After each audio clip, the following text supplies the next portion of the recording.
Conversa entre amigos ao sábado pelas 18 horas com António Marcial e Diamantino Teixeira.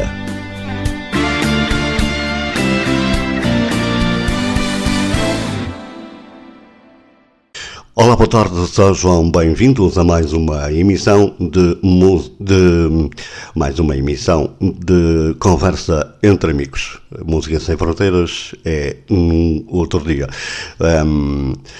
Hoje, e como sempre, temos um convidado. Resta dizer-lhe, ou convém dizer-lhe, que esta emissão é referente a esta tarde de sábado, hoje, 18 de março. Chegamos agora, vamos ficar consigo também perto das 19 horas. Recordo também que após esta emissão, a mesma ficará em podcast, para que quem quiser ouvir possa, de facto, ouvir esta conversa entre amigos, que hoje, como sempre, tem mais um convidado. E, continuando na saga de jornalistas, hoje, e porque por aqui já passaram o Fernando Eurico, a Cláudia Martins, o Carlos Gouveia, jornalistas nomeadamente ligados ao desporto. Hoje, uma conversa com um homem também do desporto. Já passou pela Renascença, fundador do jornal O Jogo, hoje no Correio da Manhã, e é também comentador desportivo na Rádio Antena 1. Tenho a honra de ter presente e comigo, e agradecendo desde já a sua disponibilidade em ter aceitado o meu convite. É uma honra enorme.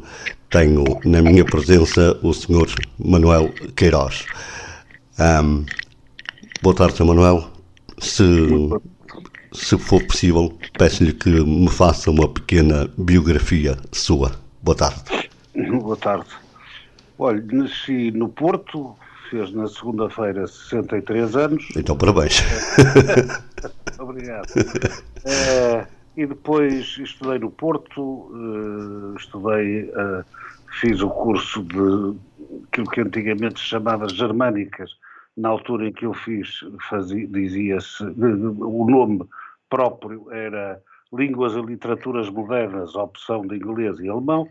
Foi isso que eu fiz, 4 anos, e entretanto já era jornalista do Comércio do Porto. 1 ano e meio antes do fim do curso tinha entrado concurso no Comércio do Porto, fui estagiário, rapidamente passei para a redação e depois em 85 fui para, isto portanto era em 1981, quando eu comecei a minha carreira. Em 85 passei exatamente para o Diário O Jogo, que se estava a fundar, sobre as cinzas do Notícias da Tarde. Em 89 comecei a trabalhar no semanário, 88 ou 89, que era um semanário, mas como colaborador fazia o mesmo, era profissional, digamos assim, do quadro em O Jogo, e depois em 90 pertenci à equipa fundadora do Público. E estive no Público até 2000, depois 2000 a 2003 estive na direção era subdiretor do Record. Em 2003 passei para subdiretor do Correio da Manhã, estive lá até 2007. Em 2007 saí e passei a ser, de alguma forma, freelance. Comecei aí, já tinha começado na rádio a fazer comentários na Renascença. Passei nessa altura para a Antena 1 e tinha feito também, e tinha começado também a fazer comentário em televisão, política, economia, desporto, também na TVI, na RTP, na SIC às vezes, e portanto em 2007 tive ali um período de menos atividade diretamente. Passei em 2009, estive na equipa que fundou o I e depois o Grande Porto, que era um semanário que houve cá no Porto durante alguns anos, e depois saí em 2011, quando o I foi vendido, e a partir daí fui sempre freelance, televisão, RTP, TVI, depois agora ultimamente a CMTV, a Antena 1 a manter-se sobretudo como comentador de jogos, de futebol, e, e também durante muito tempo fui colunista em O Jogo, agora sou no Correio da Manhã, no jornal, de que fui também, como disse, subdiretor no início deste século, 2003 a 2007. E também eu fiz, como disse, inglês e alemão na faculdade e, enfim, não sou mau a línguas, sei algumas e, portanto, também desenvolvi uma colaboração grande com muitas publicações estrangeiras, muito francesas, o L'Équipe, continuo ligado, várias revistas japonesas a certa altura, jornais italianos, jornais espanhóis. Tenho por esse lado também uma atividade bastante grande. E nos últimos 5 anos também, enfim, correspondi a um convite que me foi feito por alguns amigos, queriam que eu ficasse à frente do CNID, que é o Clube Nacional da Imprensa Desportiva, a Associação de Jornalistas de Desporto, que também é algo que continuo a presidir hoje e que me dá algum trabalho e alguns problemas. Mas pronto, do ponto de vista profissional, tenho aqui sucintamente a minha história. Resta dizer-me que comigo faz esta emissão o António Marcial, que hoje, por motivos pessoais, não pode estar presente. De qualquer forma, não quisemos deixar de levar até si esta conversa entre amigos e, sobretudo, não perder de todo esta oportunidade de estar à conversa com o Sr. Manuel Queiroz, mesmo tendo a consciência de que uma rádio na web não tem, de facto, a mesma expansão de todo do que uma rádio nacional no FM, mas, ainda assim, prontamente, e ainda bem que assim foi, o Sr. Manuel Queiroz aceitou o meu convite, e o qual nos sentimos muito, muito, muito honrados. Sr. Manuel Queiroz, em termos de jornais nas suas várias vertentes, hoje lê-se mais jornais desportivos, menos. O que é que vende mais? O futebol? Certamente que sim. Como é que está a leitura dos portugueses a nível de jornais e as vendas? As vendas estão muito mal. Tem sido, não é só em Portugal, é praticamente em todo o mundo. Enfim, a chegada dos dispositivos móveis, telemóveis... Foi uma desgraça, não é? Exatamente. Não sei se foi uma desgraça, mas alterou completamente o padrão de consumo. Mas foi bom ou mau? O que é que acha? É bom ou mau? Para os jornais é mau, para o resto não sei. Vamos ver qual é o problema que eu vejo. Há de facto um meio a subir imenso, que é o telemóvel, tudo o que se consome e tudo o que se faz com o telemóvel. Qual é o problema que eu vejo? É que os agregadores de conteúdos, como se diz, fazem-no sobretudo através daquilo que vai sendo publicado nos jornais, nas televisões, etc. Se não houver jornais, já não têm notícias para dar, porque eles, ou então fazem eles próprios as suas redações. E, portanto, se é melhor ou pior, o progresso, de alguma forma, é sempre inexorável. Não conseguimos parar com as mãos. Conseguimos, eventualmente, regulá-lo, e nesse sentido acho que sim, porque as redes sociais, os Facebooks, os WhatsApps, etc., são gigantes que beneficiam de uma completa ausência de regulação, fazem o que querem e lhes apetece. Estamos ainda muito longe, coisa que não acontece, nomeadamente, com os jornais, com as televisões, os outros veículos de mass média, digamos assim, e, portanto, temos um mundo, nesse aspecto, muito pouco regulado, praticamente nada regulado nessas redes sociais. Portanto, tudo lá vai parar, o bom, o mau, assim, ganham essas empresas enormes, normalmente sediadas ou nos Estados Unidos ou na China, perdem todos os outros e perde, na minha opinião, e essa parte parece-me pior, perdem alguma coisa aos cidadãos. Se não houver jornais ativos e com capacidade para fazerem o escrutínio político, económico, social, desportivo, isso vai ser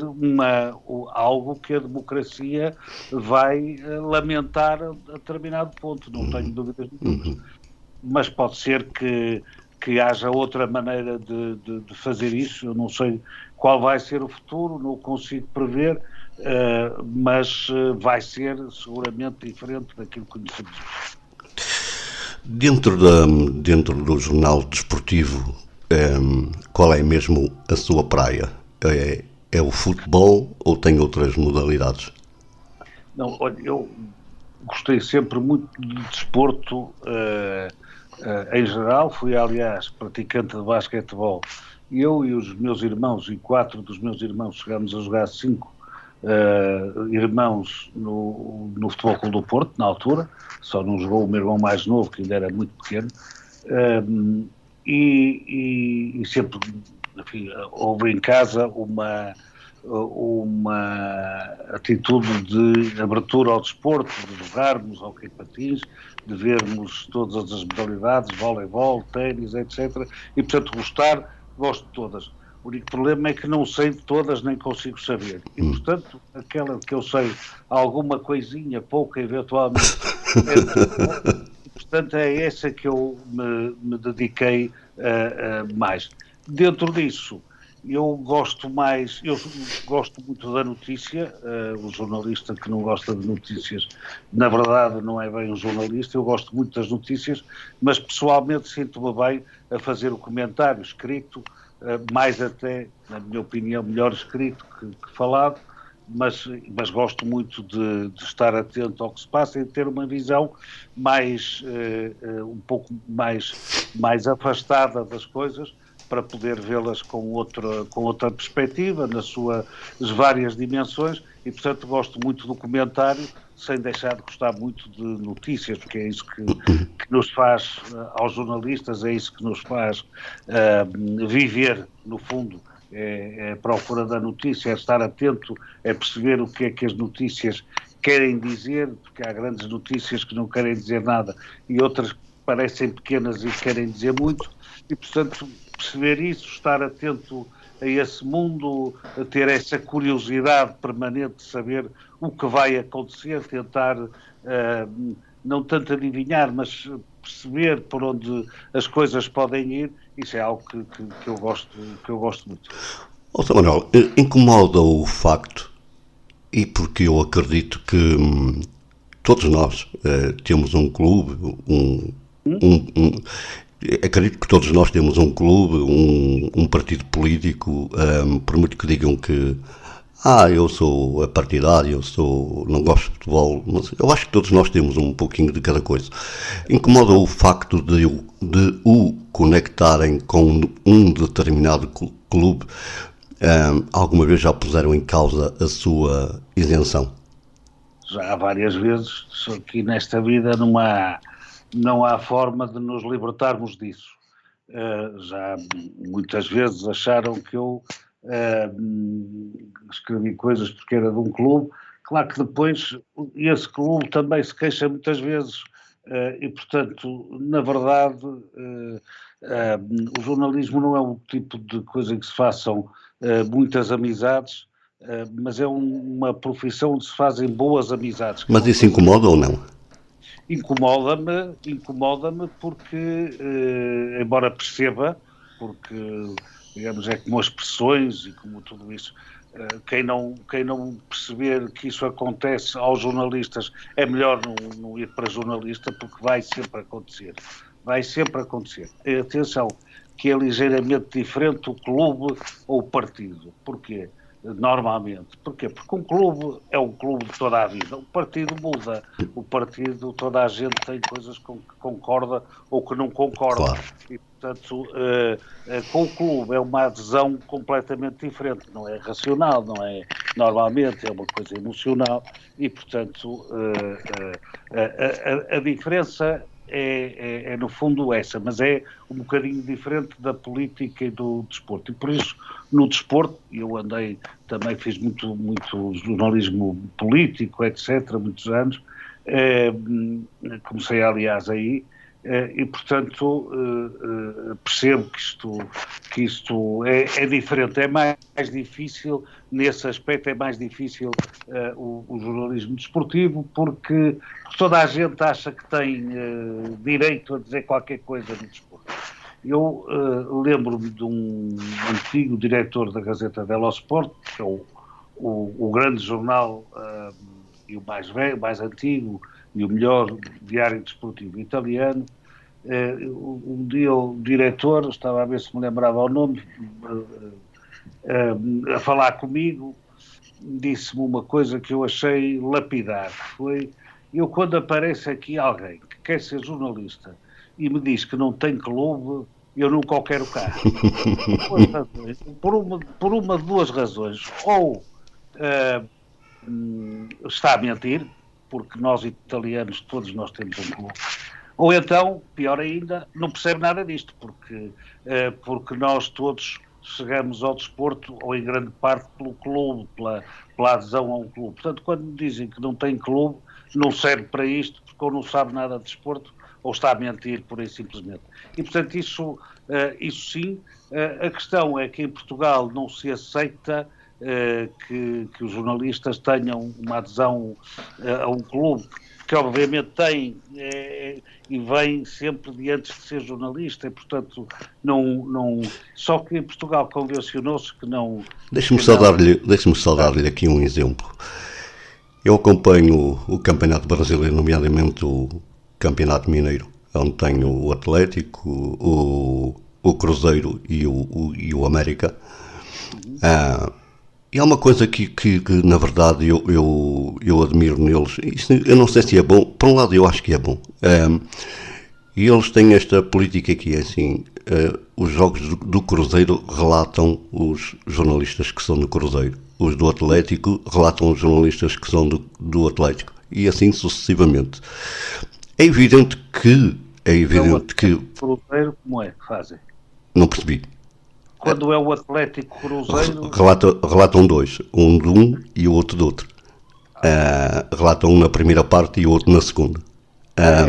É assim que fazem. Eu não sei se isso é bom ou se é mau, quer dizer, eu pelo menos eu acho que nós aí já ficamos a saber com aquilo que contamos, quer dizer, e para quem está a ouvir, nomeadamente, para quem está a ver pela televisão se calhar é um pouco diferente, mas para quem está a ouvir vai pensar duas vezes se o que o jornalista do Cruzeiro está a dizer é perfeitamente o verdadeiro ou vice-versa, não é? Mas aí nós já sabemos que aquele jornalista é conectado com aquele clube. E isso aqui não se aceita. E eu não entendo o porquê que isso acontece. De todo não entendo. Há uma tradição e as tradições vão-se respeitando e vão-se mantendo muitas vezes, mesmo que não sejam as melhores. Em Portugal é assim, em Espanha, por exemplo, é completamente diferente. A tradição é dos jornalistas serem quase engajados, toda a gente. E, portanto, e porquê? Porque a Espanha é assim, é um país sempre de tensões entre quem é de um partido ou de outro, ou de um clube ou de outro, ou da Catalunha. Toda a gente sabe, extremos. No Brasil é diferente, como o senhor disse. Na Alemanha as coisas são muito mais como nós. Na Inglaterra já é diferente. na Inglaterra, mesmo os jornais políticos, o Guardian, toda a gente espera que dê conta das posições muito mais dos trabalhistas, está muito mais próximo dos trabalhistas. O Daily Telegraph ou o Sun normalmente estão muito mais próximos dos conservadores, e portanto, os jornalistas ingleses, de resto, podem, conheço vários, ser candidatos por um partido qualquer a um lugar no Parlamento, e no dia seguinte às eleições, se foram eleitos vão para o Parlamento, se não foram eleitos voltam para a redação como se nada fosse. E portanto, isto para dizer o quê? As tradições são diferentes. Em Portugal a tradição é esta, não sei se é má, se é boa, não, é que nem consigo dizer, acho que tem vantagens e desvantagens. Não vale a pena acharmos que não, porque as pessoas, mesmo que eu tenha um clube ou que diga qual é o meu clube, as pessoas vão sempre achar ou que eu estou a mentir, ou que afinal sou daquele clube, mas gosto é de outros. Há muitas maneiras, portanto não há nestas coisas caminhos que não tenham pedras. Eu acho que aqui até se põe em causa da forma como cada relatador, por exemplo, grita o golo. Se o relatador grita golo de uma forma, já é do Porto, já é do Benfica, já é do Sporting. Não há nenhum relatador que seja do Braga, do Guimarães. Pois, é um bocadinho assim, percebe? São estas, e, portanto, o que é melhor, o que é pior, há coisas que é melhor, de facto, fazer, digamos, a completa transparência de tudo, há para outras que não é pior que as coisas mantenham num plano, porque na verdade o plano em que o jornalista se deve colocar sempre não é o do clube, é o das ideias, é o daquilo que acontece, é o dos factos, e portanto é bom que seja assim. Repare, se eu fosse de um clube claramente e todos os dias dissesse que era desse clube, o que é que isso me traria de bom? Nada, na verdade, a não ser que as pessoas sabiam que era. Mas depois, insisto, isso acontece noutros países também, mesmo assim, mesmo esses são capazes de ser acusados de tudo e mais alguma coisa. E, portanto, olha, é a nossa tradição, é uma tradição que tem grandes seguidores, ou outros países onde isso faz, na França, na Alemanha, são países onde isso é também assim, e é uma tradição, é um ponto de partida que, por mim, não ponho em causa. Vamos entrar concretamente na parte desportiva, e nomeadamente no futebol. Tenho esta questão para lhe colocar, ou antes, duas. Como é que está para o Sr. Manuel Queiroz o estado do futebol português a nível de clubes, e como é que vê esta, não há outra forma de dizer, bronca que estalou entre o Nelson,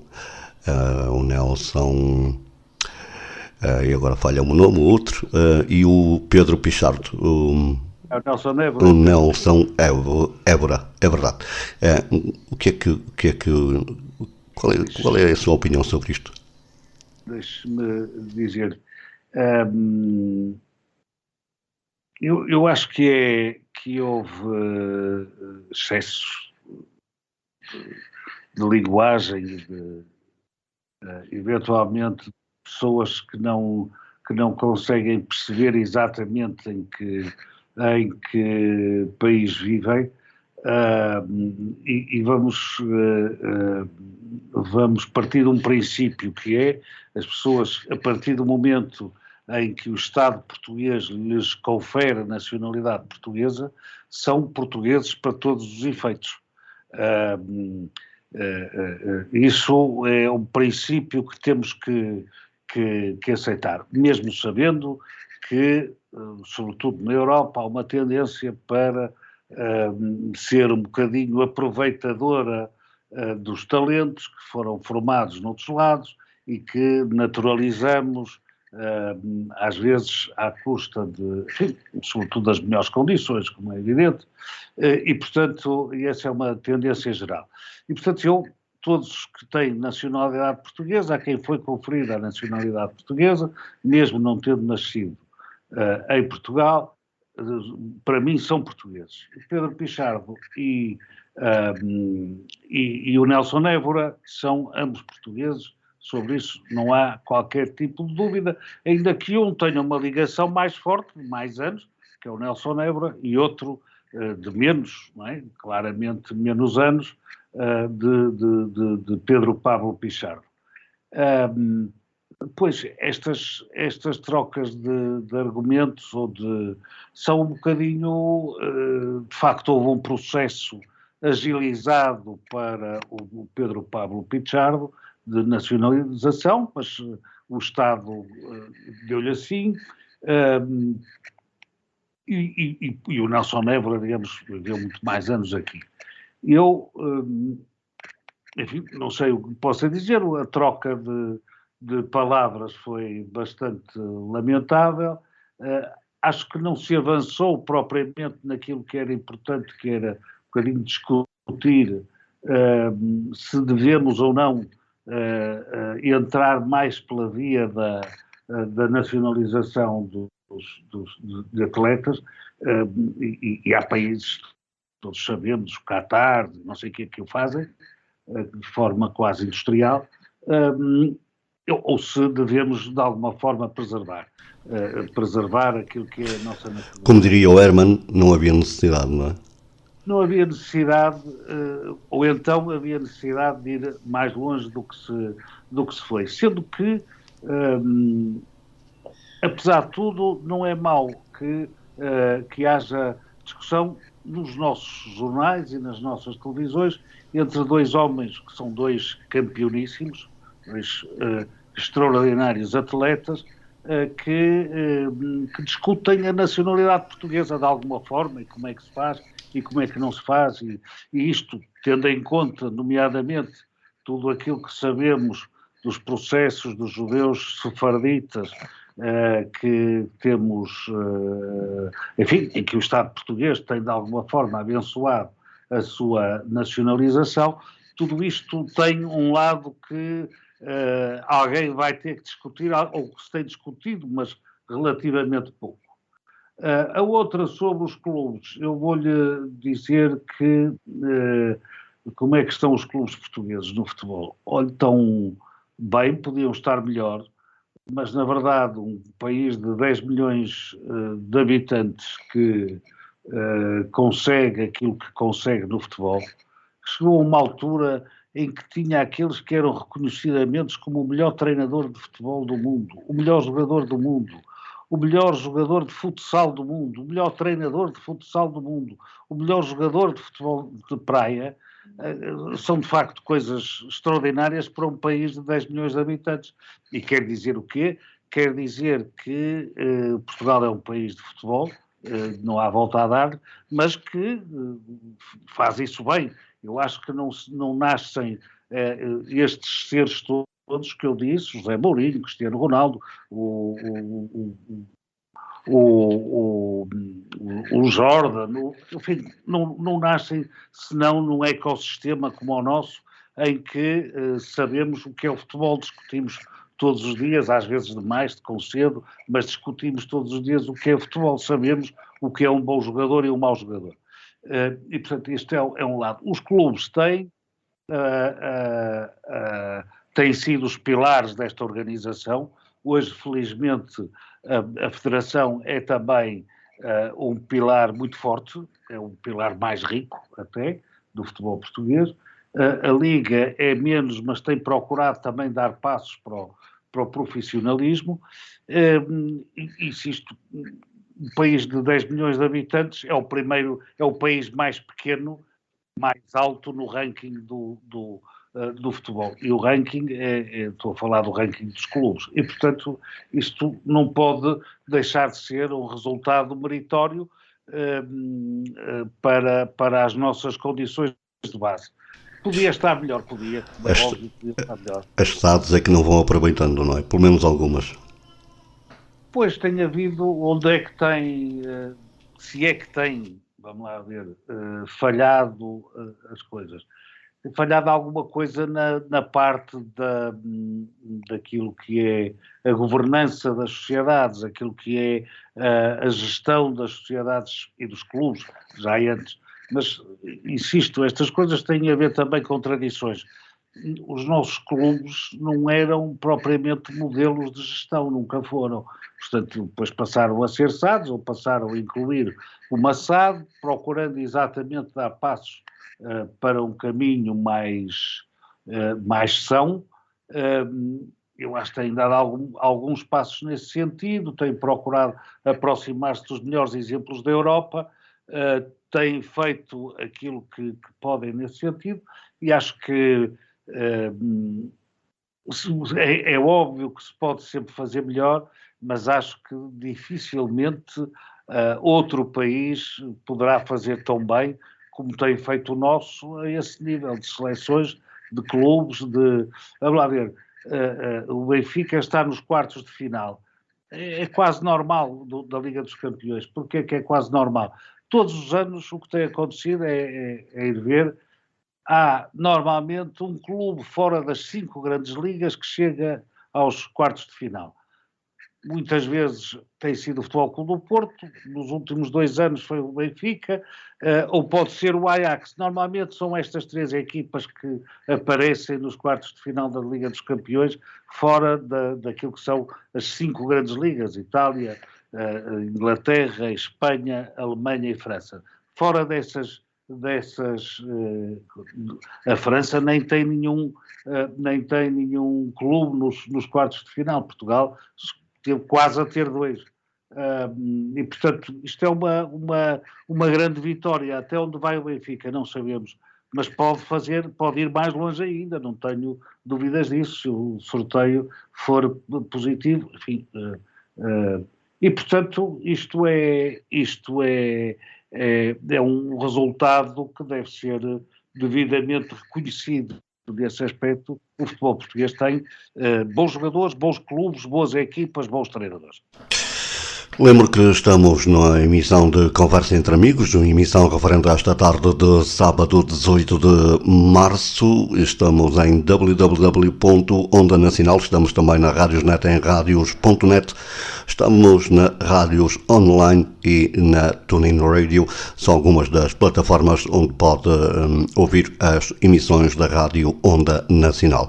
O meu nome é Diamantino Teixeira, hoje o António Marcial não está presente. Estamos com um convidado, o Sr. Manuel Queiroz. Sr. Manuel Queiroz, vou agora perguntar-lhe como é que é a chegada do Sr. Manuel Queiroz à Antena 1. Ou seja, vamos por isto em termos futebolísticos. Foi uma transferência da Renascença para a Antena 1? Não foi propriamente, já não me lembro concretamente como é que foi. Quando eu fiz na Renascença até 2000, quando fui para o Record como subdiretor. Saí do público, fui para o Record e eu acho que nessa altura deixei de fazer relatos para a Renascença. Fazer comentários para a Renascença, porque a minha vida já não me permitia, porque era era muito difícil ter tempo para ir para fazer para a Renascença. E, portanto, fui para o Record e deixei de fazer. Depois, em 2007, quando saí do Correio da Manhã, aí fiquei outra vez livre para aceitar convites. E, felizmente, pouco depois, me apareceu a Antena 1 e foi logo, comecei, salvo erro, em dezembro de 2007, ininterruptamente até hoje, a fazer relatos para a Antena 1, comentários em relatos para a Antena 1.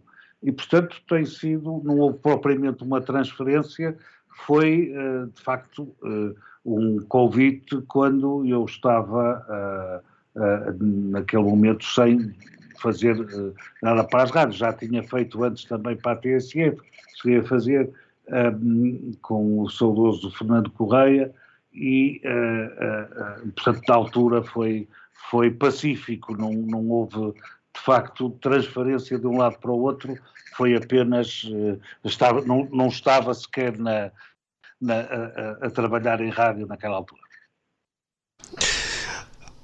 Se fosse hoje, voltaria a ser jornalista, Sr. Manuel Queiroz?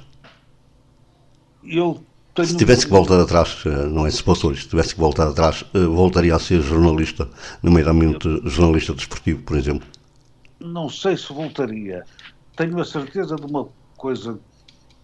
Gostaria que voltar a ser, se voltasse atrás, eu gostaria de ter tido esta experiência que tenho, enfim, há 42 anos praticamente, porque gosto muito desta profissão, acho que apela a coisas que eu gosto, à reflexão, à atenção às coisas que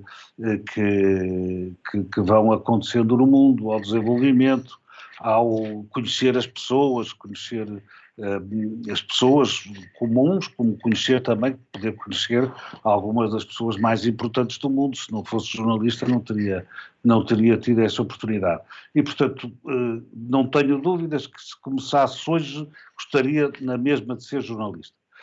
Muito como gosto hoje, devo dizer que nem sequer penso em reformar, porque a profissão para mim, a profissão para mim foi um gosto, é um gosto trabalhar nesta profissão, para mim não tenho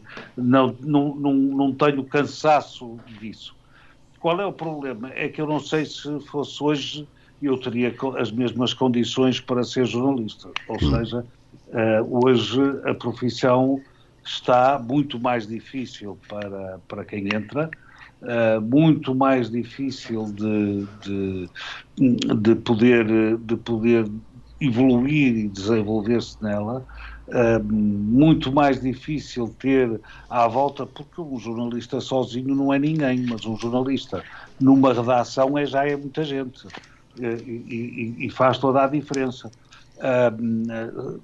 E eu hoje não sei qual é o caminho que os jornalistas vão fazer. E, portanto, não tenho dúvidas que gostaria na mesma de ser jornalista, porque ainda hoje é aquilo que me dá prazer a fazer, quer dizer, nunca pensei mudar de profissão. Se começasse hoje, insisto, não sei se aguentaria 42 anos como jornalista, porque as condições que os jornalistas encontram hoje são bem diferentes, muito mais complicadas, muito mais difíceis, muito mais têm muito menos, como é que eu ia dizer, muito menos horizonte para quem começa. E, portanto, as coisas estão a mudar. Os jornalistas são hoje também pessoas diferentes. Não sei se teria conseguido trabalhar na mesma profissão ao longo de tantos anos de conversações. Onde é que se sente melhor o Sr. Manuel Queiroz? No estádio a comentar um jogo de futebol ou na televisão em estúdio a comentar tudo que diz respeito sobre o futebol? É relativamente indiferente. Eu gosto muito de tudo o que é direto, de tudo o que é fazer na hora. Portanto, a televisão é um meio que permite isso, não é? Seja no estádio ou no estúdio, é em direto, é comentar as coisas, é fazer os erros sem ter qualquer tipo de rede, não é? E, portanto, é também isso, é correr esses riscos. E, portanto, no estádio ou no estúdio gosto de ambas as coisas, apelam a saberes e a formas de dizer diferentes, naturalmente, mas não tenho propriamente uma preferência em relação a isso. É bastante indiferente se é uma coisa ou outra, mas talvez no estádio eu gosto mais.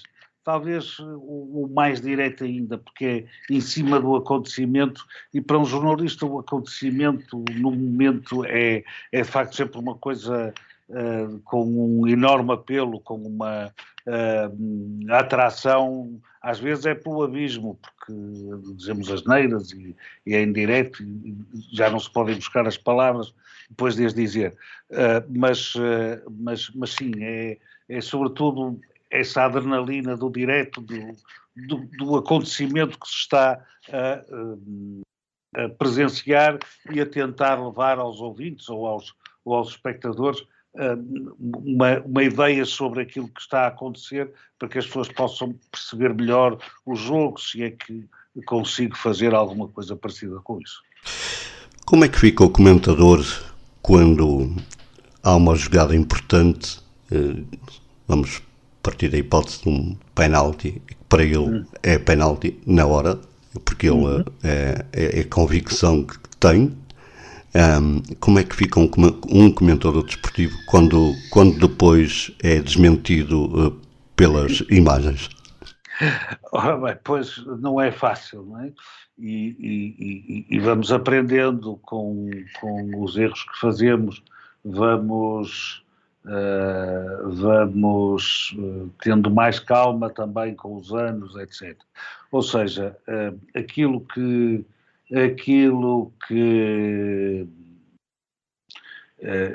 há 20 anos era de uma maneira, hoje é de outra, não é? Porque todos os jogos passam na televisão e, portanto, na hora, quem está no estádio muitas vezes não tem essa possibilidade de estar a ver logo a imagem, mas as pessoas que estão em casa têm, veem repetições, etc., têm a sua própria opinião. Bom,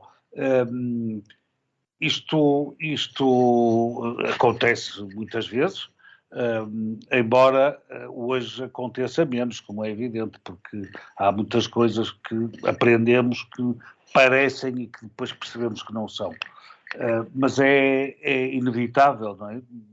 Passar essas dificuldades de ter uma opinião que imediatamente e de forma categórica é desmentida.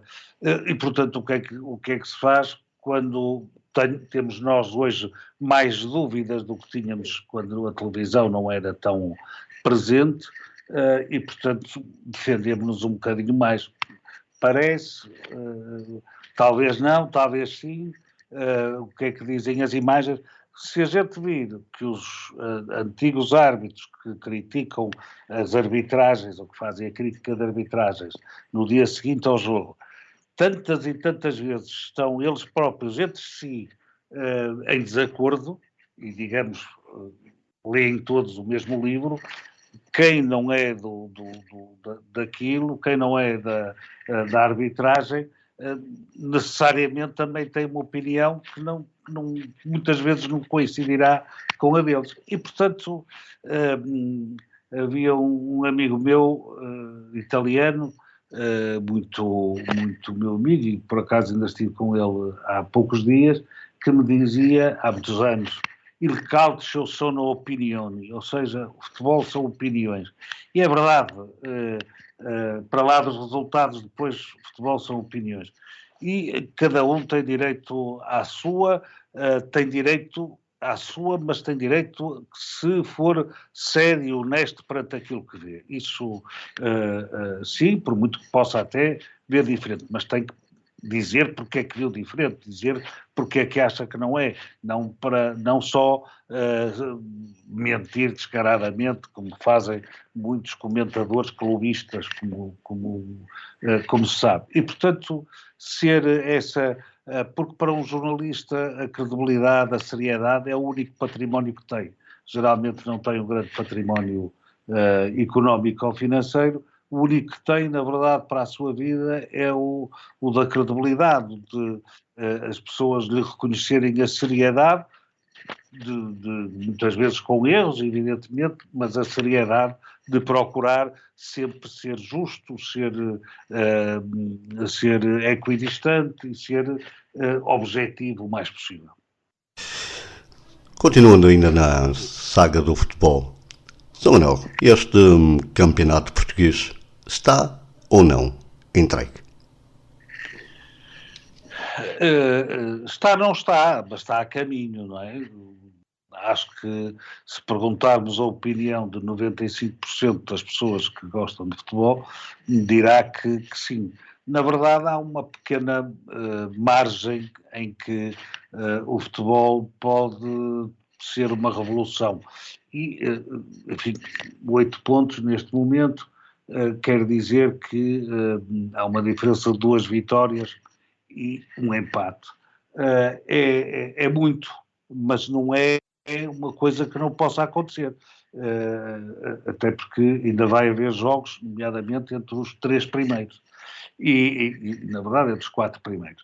E, portanto, não sei se está entregue, é uma afirmação que não é fácil de fazer sem algumas condicionantes, mas toda a gente percebe que a dinâmica do Benfica, vitoriosa, com jogadores que estão claramente em forma, etc., fisicamente bem, tudo isso, que é superior a qualquer dos outros. E, portanto, se a lógica, que muitas vezes não entra no futebol, se cumprir, eu acho que o Benfica vai ser campeão.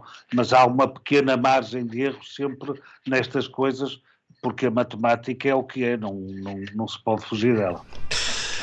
Qual foi o clube na Liga Portuguesa que o surpreendeu pela positiva e aquele que o surpreendeu pela negativa? Para uma resposta rápida, estamos a caminhar para o final desta emissão. Tínhamos aqui conversa por muito mais tempo, mas o tempo, esse, não perdoa. Eu acho que a equipa que mais me surpreendeu no sentido futebolístico é o Arouca, devo dizer.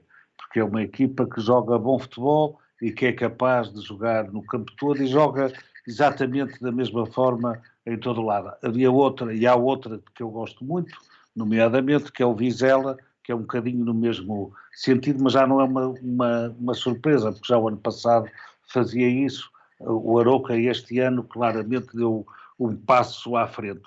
Eventualmente o Casa Pia, evidentemente, tem andado pelo 5º lugar, embora em perda. E vinha da 2ª Liga, o que é, obviamente, algo de muito importante. Do ponto de vista negativo, claramente, Marítimo, Passos de Ferreira e Santa Clara são 3 equipas que vão ter já dificuldades em sair dos lugares de descida ou de play-off de promoção. Vamos ficar sem ilhas no Campeonato Português, ou não? Pode acontecer. O Santa Clara está numa posição muito frágil, de vários pontos de vista, de resto, e o Marítimo, há 2 anos, lembrar-se-ão que, há 2 anos, 1 ano e meio, que mudou a direção, foi eleito um outro presidente em vez do Carlos Pereira, houve uma mudança na SAD e as coisas não correram bem. Digamos, a nova direção e a nova administração da SAD não conseguiu estabilizar o barco. E, portanto, corremos o sério risco de ficar sem as ilhas no Campeonato Nacional, o que será um empobrecimento, mas, enfim, é o que é, embora eu acredito que, nomeadamente, o Marítimo vai conseguir salvar-se. São Manuel, perspectivas futuras para o jornalismo desportivo? Dou-lhe 3 minutinhos. Eu acho que o jornalismo, qualquer que ele seja, desportivo ou não, vai ser sempre necessário. Porque os jornalistas são gente treinada em procurar as notícias relevantes, fazer escrutínio de poderes, procurar ter e dar às pessoas uma noção do que se vai passando de uma determinada perspectiva, da perspectiva da legalidade, da perspectiva das boas ações, da perspectiva também enfim, daquilo que se pode ou não se pode esperar. E, portanto, eu acho que vai ser sempre necessário. Não sei se vai ser sempre necessário dentro daquilo que são os padrões de hoje. Se eu olhar para alguns países, diria que não. Se eu olhar para outros, diria que sim. E, portanto, porque eu procuro muitas vezes noutros países, os países mais avançados, mas também parecidos connosco e tal, procuro prescrutar aquilo que eles fazem para perceber se estamos no mesmo comprimento de onda, se vamos diferentes, e se estamos em comprimentos diferentes, quem é que tem razão? São eles, posso ser eu, ou podemos ser nós, portugueses, ou outros quaisquer. E, portanto, aquilo, neste momento não há tendências claramente definidas, há uma tendência que é a dificuldade do jornalismo se manter independente. E essa é a luta dos jornalistas, porque não há jornalismo sem independência, nem há jornalismo sem objetividade. E, portanto, para isso é preciso que os meios para que trabalhem, mas também que as próprias pessoas que trabalham no jornalismo sejam capazes de serem jornalistas. Eu nisso tenho fé, ou seja, não sei que jornais, que rádios, que televisões haverá daqui a 5 anos, mas tenho muita fé que continuará a haver bons jornalistas, gente que não olhará meios para ir buscar a notícia e para ir buscar aquilo que o público quer saber e precisa de saber em muitos casos. E, portanto, se tenho dúvidas sobre as instituições, não tenho dúvidas sobre o jornalismo. Tenho a certeza de que o jornalismo vai continuar a ser muito relevante na sociedade, só não tenho a certeza que a sociedade vai conseguir pagar como pagou até hoje. Sr. Manuel, estamos mesmo no final desta emissão de hoje. Dou-lhe um tempinho para dizer o que quiser, o que muito bem entender, agradecendo mais uma vez a sua disponibilidade em estar presente aqui nesta rádio na web. Somos, na verdade, uma rádio na web, mas tentamos fazer um trabalho sério e com qualidade, o que nem sempre é possível, mas tem 2 minutinhos para dizer o que muito bem entender. Eu como já fiz há bocado, queria agradecer o convite da Rádio Nacional, que eu não conhecia, e passarei também a ouvir algumas vezes.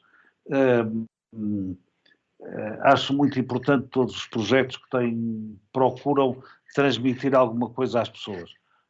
Neste caso, que em parte feito também por pessoas com deficiência visual, isso ganha ainda um valor maior, como é evidente, um valor até inédito, e portanto eu não conhecia, e acho extraordinário que as pessoas tenham esta capacidade de se irem inventando e mostrando ao mundo que se pode fazer tudo, mesmo com algumas dificuldades.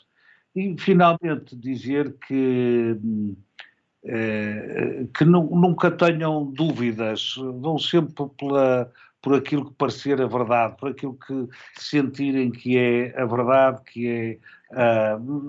nunca se sabe exatamente onde está a verdade, mas sabe-se que há maneiras de lá chegar, e isso é o que faz o jornalismo, isso é o que deve fazer um jornalista. E, portanto, neste mundo de tantas coisas que não gostamos, mas depois tantas outras que temos que apreciar, eu tendo a dizer que uma rádio como esta é uma rádio que faz todo sentido e que devemos apoiá-la. Pela minha parte, o que precisarem e quando precisarem é só pedir. Sr. Manuel, mais uma vez, um muito obrigado, um grande abraço. Chega ao final esta emissão de Conversa entre Amigos, hoje com a presença do Sr. Manuel Queiroz, ele que esteve aqui à conversa connosco nesta emissão de hoje, referente a esta tarde de sábado, 18 de março, ano de 2023. Fizeram esta emissão, fez esta emissão o Diamantino Teixeira, a técnica foi de Narciso Gonçalves. Já sabe, vamos voltar para a semana. Lembro que esta emissão ficará disponível em podcast logo o término desta emissão. Fiquem bem, abraço abraço onde e com quem quer que esteja. Bom dia, boa tarde ou boa noite. Fiquem por aí, fiquem com a Onda Nacional.